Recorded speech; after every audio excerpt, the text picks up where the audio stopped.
Você tem dúvidas sobre o projeto de reforma da Previdência proposto pelo governo? As alterações previstas valem para trabalhadores de empresas privadas, servidores públicos e políticos. Quem vai falar sobre as mudanças nas regras atuais é a advogada e professora da Uninasal, Priscila de Fátima.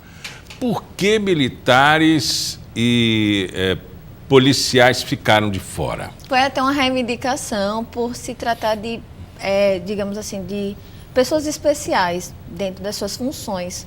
Então, eles mesmos reivindicaram essa situação para serem excluídos dessa situação, né? Então, o próprio pedido, digamos assim, deles foi para o governo excluir. Eles têm um regime próprio, eles têm uma situação de previdência bem à parte, digamos assim, dentro dessa situação previdenciária. O curioso é que, para eu ter saúde, ou para o cidadão brasileiro ter saúde, paga um plano de saúde. Para ter segurança, paga um plano de segurança para casa.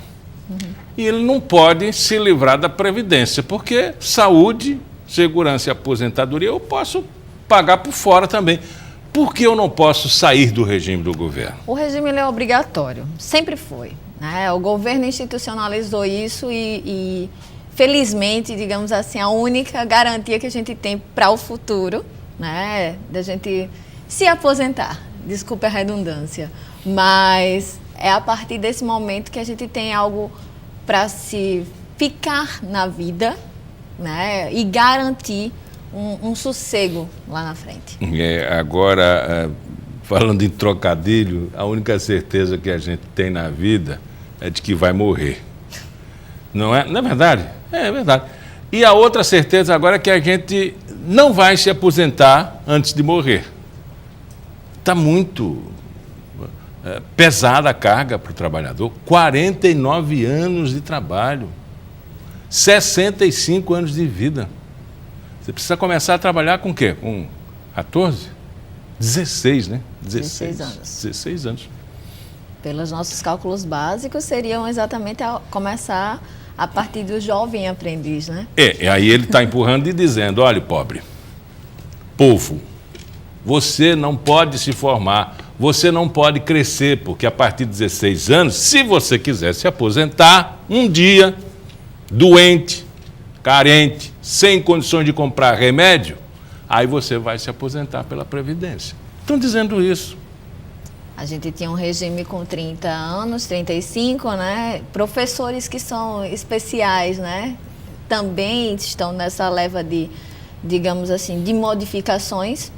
Então, eliminaria-se os 25 anos para os professores e todo mundo iria se padronizar aos 65 anos, né, de idade e 25 de contribuição, onde nos regimes especiais a gente tinha uma outra visão, né, anterior, bem menor do que essa. E por coincidência de números, muitos militares se aposentam antes dos 50 anos, antes dos 50. Mas, vai lá, se for aprovado, né, porque vai depender dos deputados, das comissões, dos senadores e do povo às ruas, né? Vai depender de tudo isso. Se o povo aceitar, os deputados quiserem, os senadores, eu não duvido nada que eles queiram, porque isso já deve estar tudo negociado, porque eles já têm as suas previdências privadas e a gente não tem, o trabalhador comum não tem. Tem uma margem, né, para aqueles que estão prestes a se aposentar, sim, que já estão no regime há bastante tempo. Como é que é feito esse cálculo, enfim? Não vamos falar de cálculos nesse momento, porque, na verdade, quem tem direito adquirido vai se aposentar tranquilamente até a aprovação dessa PEC. Até essa parte da gente colocar a aposentadoria, está tranquilo. Então, os mais prejudicados são aqueles menores de 50 anos, quem não tem 50 anos, né, os homens com menos de 50 anos, e mulheres abaixo de 45 anos, esses vão ser mais afetados. Esse eu digo que sim. O cálculo vai ser exatamente vai depender da situação.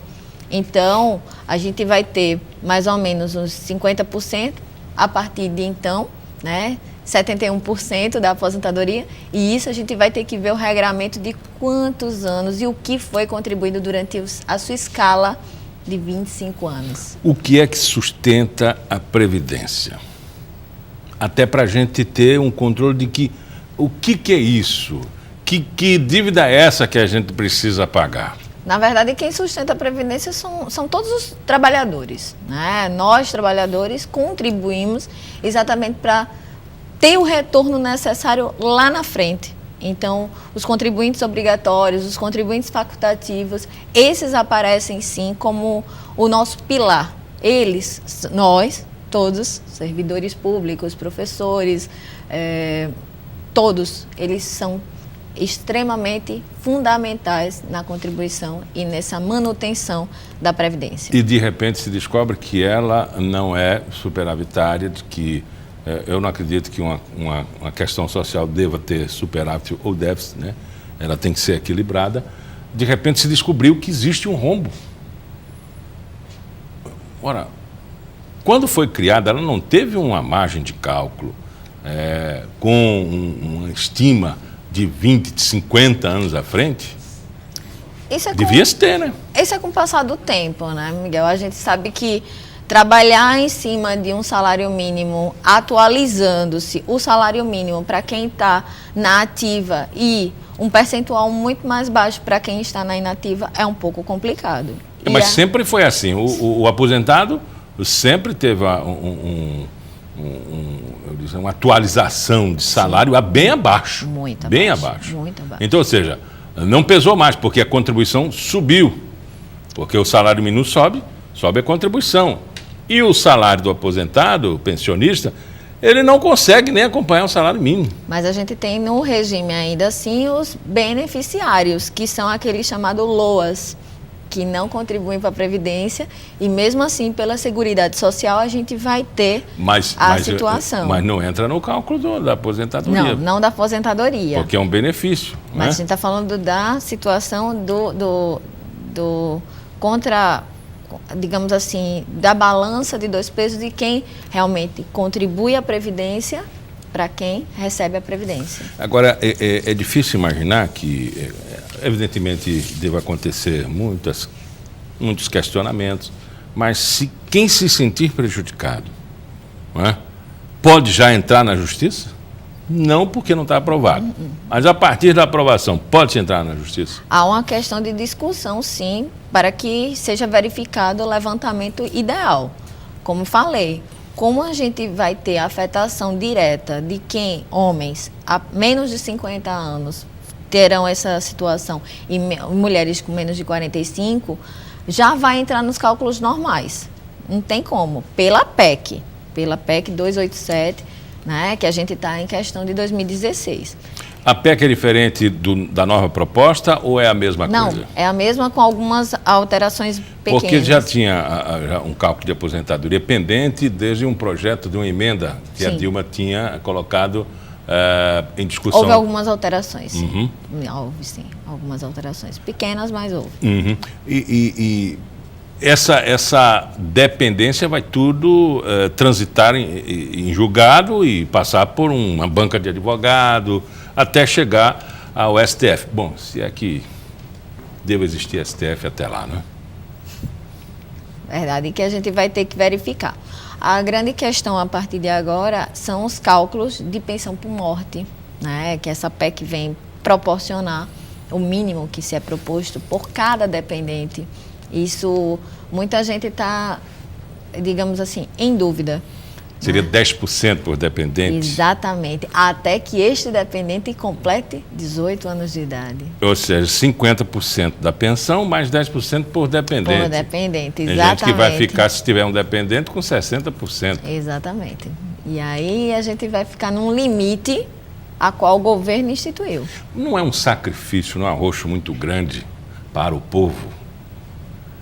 Numa interpretação bem rude. Seria muito, digamos assim, verde da minha parte, tá dizendo que seria, nessa expressão, uma situação de fechar o ciclo. Né? A gente tem que estudar muito mais para ver o que é que a gente pode conseguir a melhor. Lógico, isso aqui é um projeto, né? Que, se for aprovado, há uma grande discussão. Porém, a gente tem que verificar o que é de plena igualdade. E aí, se a gente apresentar um cálculo assim rapidamente para um aposentado agora, eu acho que ele vai proporcionar a gente assim um dissabor muito grande, né, pelos impropérios que ele pode até dizer. Porque ninguém em sã consciência vai querer se aposentar com metade do salário, trabalhar 49 anos e só se aposentar depois de 65. Eu estou chegando perto dos 60. Eu não me sinto ainda cansado. Mas o meu trabalho é diferente de um trabalho braçal, do homem do campo. Esses homens não vão ter na proposta um regime diferenciado. A proposta ela foi feita por sobrevida, né, da população. E acho que até o governo, verifiquei alguma diretriz proposta, né? E eles disseram que até 2060 quer que aumente a cidade para 67 anos. Então não é uma coisa assim tão simples. E está tratando todo mundo por igual. Isso a gente tem que realmente verificar o tempo de contribuição, a gente tem que ver periculosidade, insalubridade, os riscos inerentes à profissão. Cada profissão, logicamente, tem sua peculiaridade. Então, vamos contribuir 65 anos todo mundo, né, da idade, 25 anos todo mundo, como se todo mundo trabalhasse por igual. Desculpe, outra coisa interessante é que, se você assemelhar isso à PEC da Bengala, em que os altos salários eles querem se manter por mais 10 anos, até 75 anos, é diferente do trabalhador braçal, muito diferente. A gente sabe das peculiaridades de cada emprego, né? Cada situação que a gente é afetado diretamente com periculosidade, com insalubridade. Então, isso é uma proposta, né, que temos que verificar realmente o que é que o governo quer com isso. Conversamos com Priscila de Fátima, advogada e professora da Uninasal. Muito obrigado pela entrevista. Obrigada. Pauta Especial fica por aqui. Voltamos no nosso próximo encontro às 11h30 da manhã, com reprise às 5 da tarde. Até lá.